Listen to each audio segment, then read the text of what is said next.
김건희가 넉 달째 못 나오고 있습니다. 언제쯤 나올까요?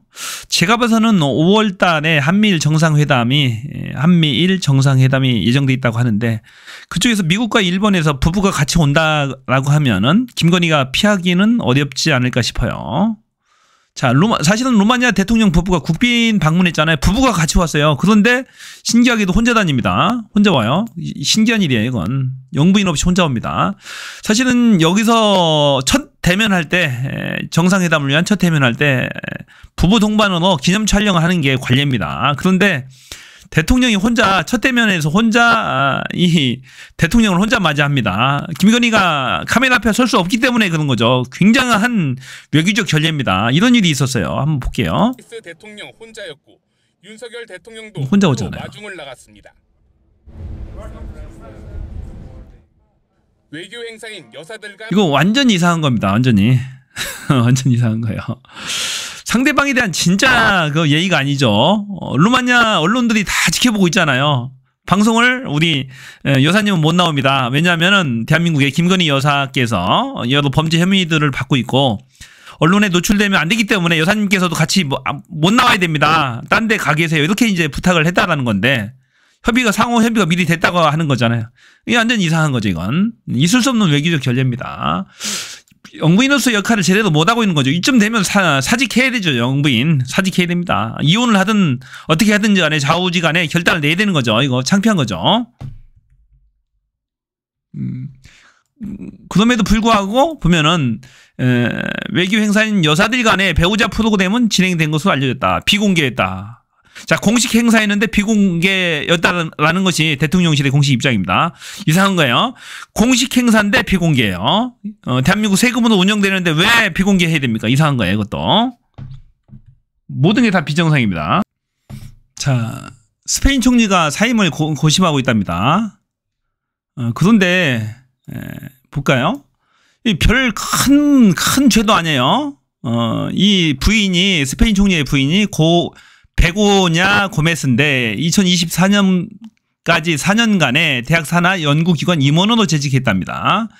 대학 산하 연구기관에서 임원으로 재직 중에 항공사로부터 각종 편의를 제공받았다는 의혹이에요. 큰 것도 아니에요. 보면은 한 대한민국에 비해서 큰 건 아니라는 얘기죠. 자, 항공사 임원으로부터 각종 편의 제공을 받았다는 게 뭡니까? 뭐 비행기 티켓팅이라든지 이런 데 이제 좀 그 편의를 제공받았다라는 거잖아요. 그리고 이 항공사는 구제 구명을 받았다. 코로나 시기에 회사가 힘들 때 구제 구명을 받았다. 두 개를 연관 지은 거예요. 연관 지어서 공격하는 겁니다. 자, 좀 그 대한민국 영부인 김건희는 어떻습니까? 진짜로 양평고속도로부터 해가지고 주가 조작, 진짜 너무 많죠. 그 다음에 잔고증명 의제도 관여된 것으로 공범은 주장하고 있어요. 논문 조작, 논문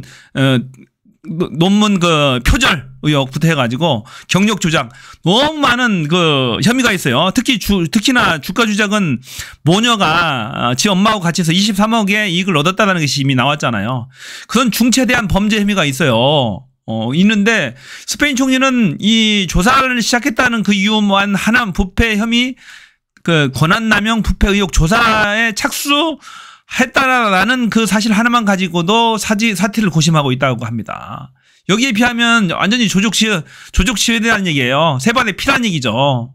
김건희의 범죄 행위는. 그래서 대한민국 김건희도 이쯤 되면은 대통령 윤석열과 김건희도 이쯤 되면은 사직을 검토해야 되지 않나 싶어요. 적어도 인간이라면 그렇게 해야 되는 거죠. 대한민국 국민들이 간절히 거기에 대한 진실 규명을 외치는데도 불구하고 그 특검을 막고 있는 거잖아요. 그러면은 자격이 없는 거지 뭐 이건. 그래서 하루속히 사직해라. 사직하는 게 맞겠다라는 얘기예요. 자, 윤석열과 이재명 대표 간의 영수회담이 월요일 날이죠. 29일 날 열립니다. 29일 날 오후 2시부터 열립니다. 양측에서 3명씩 아마 참석을 할 것 같은데 처음에는 원래 우리 윤석열 측에서는 그냥 대충 사진이나 끝내고 의제도 없이 자유롭게 얘기하려고 이제 끝내려는 거 했던가 봐요. 했었는데 처음에 이재명 대표 측에서는 안건을 정확하게 하고 거기에 대한 좀 사전에 조율하면서 의견을 미리 달라고 했는데 의견을 안 주는 거예요. 윤석열 측에서. 시간만 계속 끌면서 언론 플레이만 하니까 이재명 측에서 그랬죠. 그냥 의지 없이 허심탄회하게 얘기하자. 수용할게. 예. 대신에 할 얘기 다 하겠다. 얘기 저기 다 하겠다. 그런 입장이었죠. 그러니까 허를 찔렸다고 할까요? 윤석열 측에서 허를 찔린 거죠. 그리고 밀담도 필요 없다. 그런 입장입니다. 이재명 대표 측은 밀담도 필요 없고 공개적인 장소에서 누구나 다 들을 수 있게 그 자리에서 얘기하겠다. 허심탄회하게 서로 얘기하자. 대신에 할 얘기는 다 하겠다.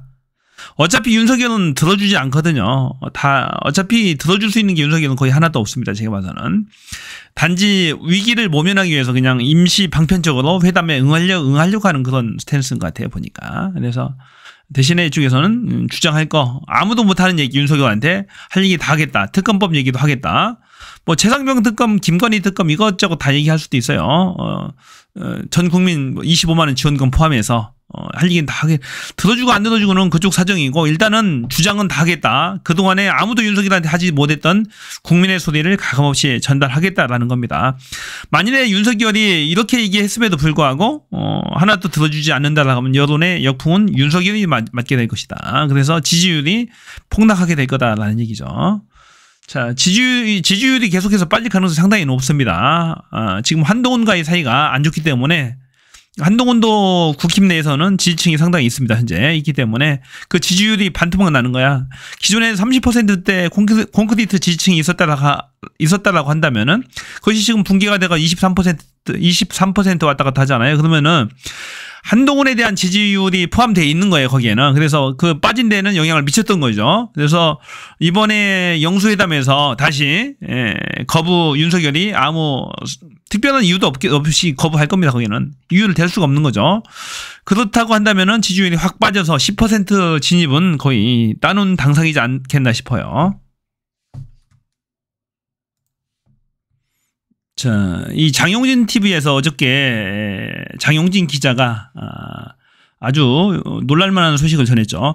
이 장용진 기자는 검찰 출입 기자 출신입니다. 그래서 검찰 쪽에 인맥이 상당히 많아요. 그래서 정보에 박습니다. 그쪽에 아는 검사들도 많이 있을 거고요.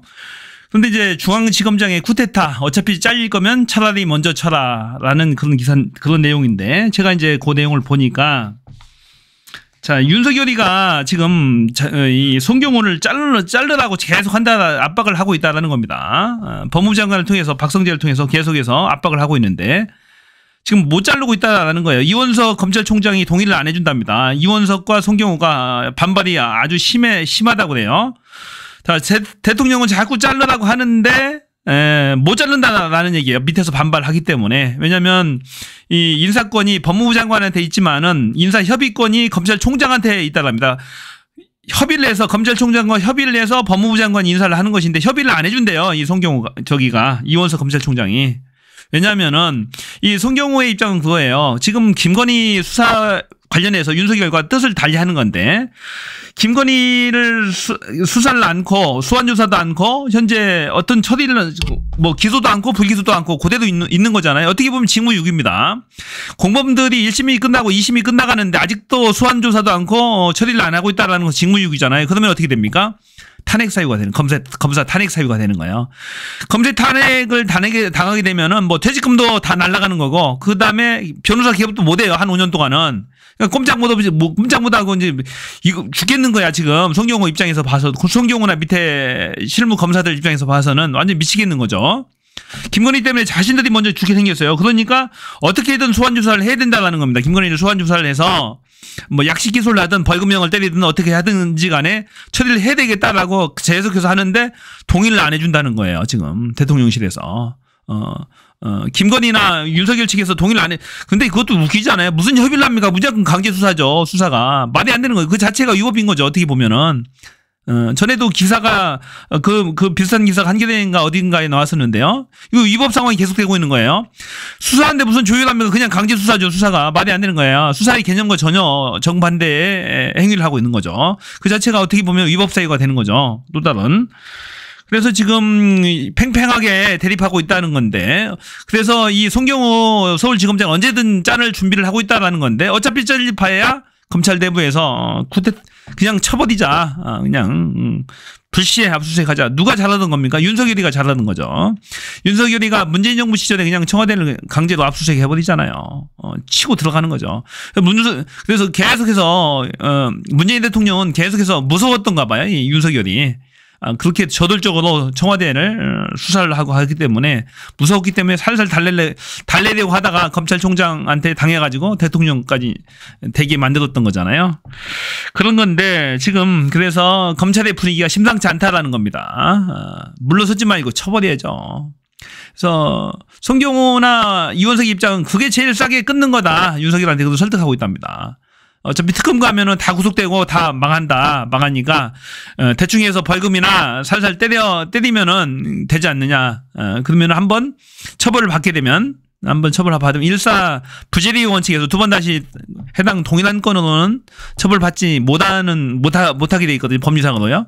하기 때문에 그렇게 처리하는 게 가장 싸다라고 설득하는데 윤석열, 김건희 입장에서는 도저히 용납이 안 되는 거죠. 네가 감히 누구를 쳐 이겁니다. 누구를 소환조사해? 누구를 벌금형을 때려? 그것조차도 용납이 안 되는 거죠. 그래서 폭망의 지금 어떤 전쟁 분위기가 감지되고 있다는 충격적인 소식이죠. 그래서 제발 어떻게든지 간에 김건희 소환 조사라도 했으면 좋겠습니다. 조사를 하다 보면 벌금형이 아니고 징역형을 때릴 수도 있는 거예요. 그래서 특검을 하는 것이 정상인데 특검 22대 총선에서 반드시 관철해야 되죠. 이 최상병 특검과 이 도이치모터스 특검 이것 때문에 망할 겁니다. 윤석열은 받든지 안 받든지 망할 겁니다. 받으면 받아서 망하고 받지 않으면 여론의 역풍을 맞아서 망하게 될 겁니다. 그래서 지지율 10% 또 한 자릿수로 내려가서 망하게 될 겁니다. 한동훈과 윤석열, 김건희 진짜 사이가 안 좋다고 그럽니다. 완전히 끝났어요. 끝났는데 최근에 한동훈의 캐비넷이 열렸습니다. 자녀 때문에 이제 망하는 거죠. 한동훈은. 자, 알렉스 한지윤인가요? 알렉스 한의 그 혐의가 10개가 넘는다고 합니다. 논문 이렇게 대필이라든지 여러 혐의들이 너무 많아요. 봉사 시간도 2만 시간이나 잡았고 또 앱도 개발하지 않았는데 개발에다 허위로 해서 제출했고 그런 것들이 너무 많습니다. 그래서 한 10여 개의 혐의가 있고 또 한동훈 아들의 학폭 의혹이 있습니다. 학폭에 관련되어 있다는 의혹이 있고 그 과정에서 진은정 변호사죠. 부인이죠. 한동훈의 부인이 무마하는데 관여돼 있다라는 그런 의혹이 있어요. 그런 데 대해서 아마 조사가 시작될 겁니다. 그래서 굉장히 불편할 것 같아요. 본인의 자녀에 관한 문제를 건드린다라고 하면은 굉장히 불편하죠. 그래서 한동훈은 이러지도 저러지도 못할 그런 상황입니다. 가만히 지금 윤석열이 가장 바라는 것은 한동훈이 전당대회에 국힘의 한동훈이 당대표가 되면은 굉장히 곤란한 지경에 간다. 탄핵을 당할 것이다. 그런 거죠. 그러니까 한동훈의 출마를 극히 막기 위해서 지금 그 카드를 꺼낸 것 같아요. 또 출마하지 마라. 출마하면은 너희들 자녀들 가만 안 두겠다라는 거죠. 조국 자녀 탈탈 털리는 거 봤죠. 조민쌤. 그렇게 멸문주화를 시키겠다라고 이제 압박을 하고 있는 거죠. 그래서 근데 한동훈도 가만히 있어도 당하고 움직여도 당하고 출마를 해도 당하고 그런 입장인 것 같아 보니까. 근데 한동훈 지지율이 국힘 내에서는 지금 제일 높습니다. 그 국힘 내 주자들 차기 주자들 중에는 지금 나경원, 안철수 포함해서 홍준표 포함해서 딱 이렇게 데이터를 넣어보면은 지지율이 한동훈이 제일 높게 나와요. 그래서 그 지지자들 핵심 지지층들이 있어요. 국힘 내에도 한동훈을 지지하는 세력들. 이 세력들이 지금 윤석열의 지지율을 끌어내리고 있어요. 윤석열 지지율이 35% 콘크리트 지지층을 형성하고 있다가 최근에 23%대로 빠진 이유도 윤한 갈등이 가장 크게 작용했다고 봐요. 갈등이 커지니까 한동훈 지지층에 비토를 놓는 겁니다. 그래서 윤석열 지지율이 서서히 반토막 나면서 빠지고 있어요. 이게 계속 갈등이 심화되면서 계속 10%대로 계속 빠질 겁니다. 이게. 지금 한동훈 대선 만들기 그룹이 있어요. 대통령 만들기 그룹이. 그 핵심 지지층들이 있어요. 그쪽에서는 자꾸 해서 전당대회에 나오라고 자꾸 해서 가만히 안 둘 겁니다. 한동훈을 어차피 죽을 바에 들이받고 정식으로 출마하자. 이런 쪽으로 이게 이제 대사라고 합니다. 아마 그렇게 할 것 같아요. 그래서 이제 윤석열, 한동훈 간의 갈등이 점점 심화되면서 이 싸움도 볼만해졌습니다. 자, 한동훈이 당대표가 된다라고 했을 때 어떤 상황이 가정될까요? 계속해서 윤석열, 김건희 특검에 대해서 어떤 입장을 보일까요? 그런데 또 웃긴 것은 이 한동훈 특검도 추진하고 있다는 겁니다. 조국 혁신당에서 한동훈 특검도 지금 추진하고 있죠. 윤석열, 김건희, 한동훈 자체가 범죄 혐의로 서로 묶여 있어가지고 서로 뗄래야 뗄 수 없는 관계죠. 특히 고발 사주라든지 이런 건 서로가 엮여 있어요, 서로. 또 한동훈과 김건희가 주고받았다는 300회 카톡 또한 마찬가지입니다. 그것도 대부분의 내용이 아마도 제가 추정컨대 조국 전 장관 처리에 관한 것일 수도 있어요. 시기상은 그때거든요. 고발 사주권 그때. 많은 자료들을 서로 주고받지 않았을까 싶어요. 서로 애증의 관계죠. 서로 범죄 혐의 공동체 관계. 한쪽이 죽으면 한쪽이 죽는, 같이 죽는 그런 관계인데 앞으로 어떻게 전개될지가 참으로 궁금합니다. 자, 홍준표는 윤석열 대통령 부부와 4시간 동안 부부 만찬 회동을 가졌다고 합니다. 그 만찬 이후에도 계속해서 한동훈을 공격합니다. 무슨 교감이 있었다고 봐야 되지 않을까요? 어떤 언지를 받았겠죠.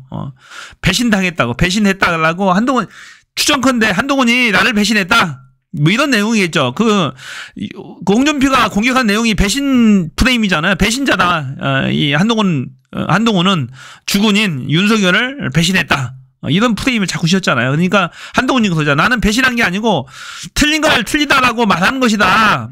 오직 충성해야 될 것은 국민밖에 없다. 이렇게 얘기를 되받아쳐 얘기를 하잖아요. 그걸로 봐서는 이 홍준표가 윤석열 대통령 부부와 교감하에 공격했다라고 보는 것이 합리적이겠죠. 자, 오늘 영상은 여기까지입니다. 여러분의 생각을, 솔직한 생각을 댓글로 남겨주세요. 고맙습니다. 저는 피오스입니다.